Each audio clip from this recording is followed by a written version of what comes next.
আজকে বিকেলে আমি অনেকক্ষণ ঘুমিয়েছি, যার কারণে রাতে আমার একটুও ঘুম হচ্ছিল না। টিভিতে আমি একটা ভয়ানক মুভি সেভ করে রেখেছিলাম, ভাবলাম যেহেতু ঘুম আসছে না সেহেতু সেই মুভিটাই দেখা যাক।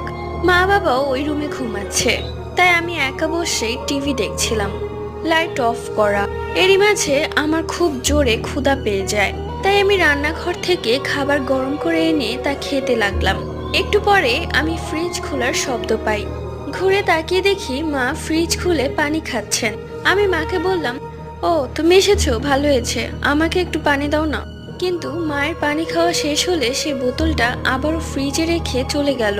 আমি একটু অবাক হলাম, মা আমার দিকে ঘুরে একবার তাকালোও না। ভাবলাম মা হয়তো আমার উপর রাগ করেছে, রাত করে টিভি দেখছে এই জন্য। এরপর আমি পানি খেয়ে টিভি অফ করে ঘুমিয়ে পড়লাম।